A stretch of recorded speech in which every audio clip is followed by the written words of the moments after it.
If you're looking for a video of someone opening their A-level results up live, having a great reaction, getting superb grades, being super happy, this is not that video. I'm sure there'll be plenty of those videos uploaded to YouTube today, but that was not the case for me. I had a rejection on A-level results day, and so I wanted to share my story. I do think it's important for us to talk about more of the negative stuff and maybe what people call the realistic aspect of results day, and not everything is happiness and sunshine, so not everyone did as well as they wanted to. But this video is also to show that even if your results day didn't go so well, everything can all turn out all right. And if you can't tell from the phrasing I used of things will be all right in the end, my results day wasn't actually today, this year, but it was 2 years ago. And hopefully this video from someone who went through the rough part of it, but has now come out the other side, can give you a bit more comfort that the same can absolutely and will happen to you. And even though things might be dire now, it will all sort itself out. But anyway, let's get straight onto the story. And my A-level results day was 2020, which was the COVID year, which comes with this whole bunch of other twists and tales which we'll get onto.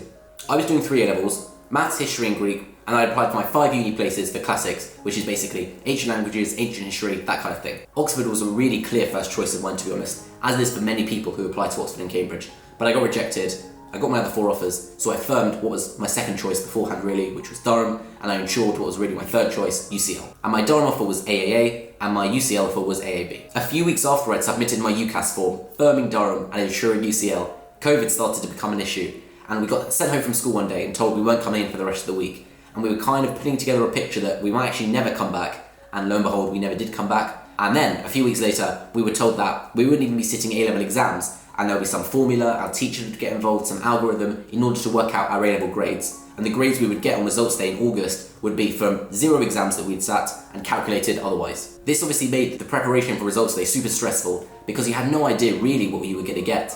You didn't have the A-level papers that you'd done to kind of gauge, yeah, that went alright, or that didn't go so well. And so the night before I did what I thought was sensible, which was have an estimate in my head, which was like super austere, super realistic, and like worse than realistic, basically so I couldn't be disappointed, because everyone kind of knew that the grades would probably be even more volatile than usual, because it's just kind of this algorithm kind of thing. It's not real exams. Lo and behold, when I woke up the next day, I'd got my A-level results. It was even worse than I thought was the lowest I could realistically possibly get, and somehow the algorithm, however the grades were calculated, upset me even in a point with the grades that I was kind of predicting myself to get, that I thought I couldn't be upset because I would at least hit those grades and probably exceed them. I missed my firm choice, which was Durham, but I did actually manage to get a place for my insurance at UCL. And so at the end of results day 2020 for me, it looks like I was going to my insurance. At this point, just a caveat, I know I still had my insurance choice, and a lot of people would have done even worse than me, and I was super grateful to have a university place at all. But again, it wasn't really what I hoped for. This is the point where a lot of people's results days end. They maybe don't get into their firm, they go to their insurance, and they move on with their life. But with COVID and a few other things, there are plenty more twists in the tail.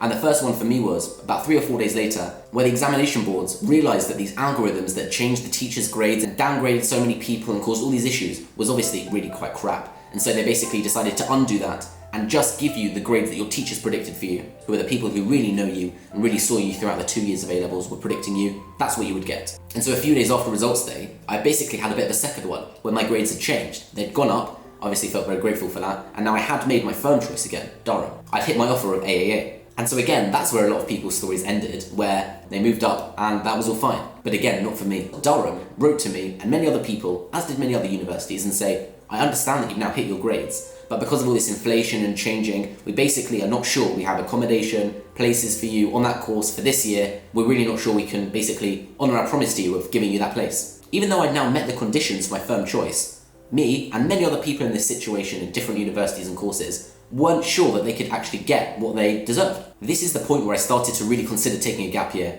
because everything seemed to be pointing to that.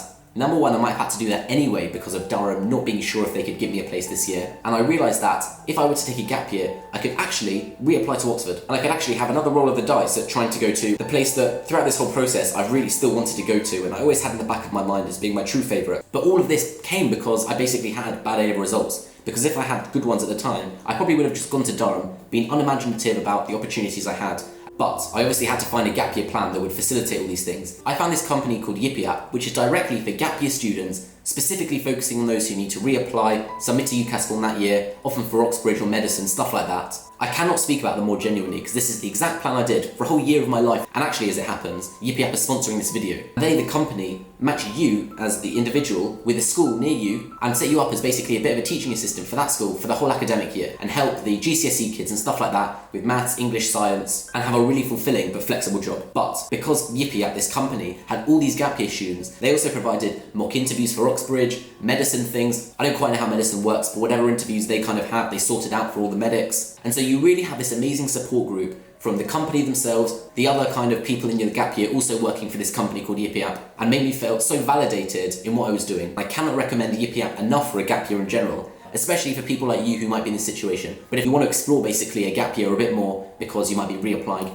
or just in general you want to find a really fulfilling, fun job that you can do, definitely check out YippieApp. I'll put the link in my description. Honestly, they're absolutely the best. Once I found YippieApp, it really felt like everything was coming into place because I now had a plan. Number two, of course, with COVID, maybe I wanted to just wait a year for universities to be better with COVID and then I could go and have a better time. And there was also a third reason. Even the new grades we'd been given, we were given one final kind of option to change our grades, which was the following. We could take what was called the autumn series, which were basically the real A-level exams we would have taken in the summer, but actually in the autumn, roughly September time. This basically means you could take your A-level papers, they would be marked properly, and if that grade was higher than the grade you'd been given by your teachers, the grade you kind of had at that point, you could be upgraded. But I took the option for just Greek, which is the subject that's kind of classics basically, and so the A-level subject I was taking for university, I thought I could really try and hopefully get an A-star that can only bolster my application to Oxford and to the rest of the places. So I did that. To fast forward a bit, a few months later, one day when I was getting ready to go into my school that YippieApp had sorted me out with, I got an email saying the grades I'd done in the autumn series had come through. I had now had my results. I got the email, opened it up, and I did manage to get an A-star, improving my grades even more. So that was kind of my third results day. I had the original one, the one a few days later, where they moved me up again, and on this new results day, I had my grades moved up again. A few months later, you hear back from Oxbridge on Oxbridge results day, but luckily things worked out for me second time round, and I did get a place. And so from my original A-level results day rejection, where I didn't even have an Oxford place to get rejected from, had I been accepted to my firm on that day, I would have gone to Durham. But again, like I say, through this rejection, I was creative, I thought about different options, new doors basically opened themselves up to me, and I ended up going to my original first choice, which was Oxford, and I've just finished my first year there, which has been amazing.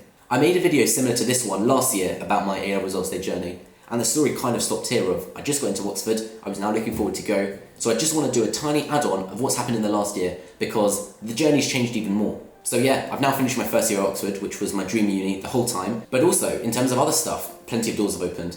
I'm literally in Ali Abdal's studio recording this video. He's my absolute favourite YouTuber of all time, but again, it's all started because of a YouTube channel which got my first 100 subs or something like that from this video I posted last year, which was just me talking honestly about how it is. And now I've got a tiny mini audience, which I'm able to share kind of things that I think should be shared by students, different issues in student life that often aren't discussed. Hopefully I can be the one to somewhat discuss it, and make people feel 1% better about whatever issue it is. My top videos over the last year have all been about this. This one about A-level results day rejection. I made one about homesickness at university, loneliness at university. On that note, of course, plenty more in the next year. So if you like the idea of hearing different things that are maybe under-discussed for students, please do subscribe. The point is, rejection on results day felt terrible for me, and I wouldn't have known this at the time. But things can work out in obvious ways. For example, universities, they'll be even better for you, but also your life can change in ways that you can't even imagine they could change in because they don't even exist to you yet. When I got rejected on results day that year, I didn't have a YouTube channel. I had no idea I would ever get involved in anything like that. And now I have a really cool platform to hopefully make students feel somewhat better, which is such a privilege. Obviously on results day it will suck, and it might suck for the next week, month, or 4 months as well after this. Even if you were rejected today, there is someone a few years ahead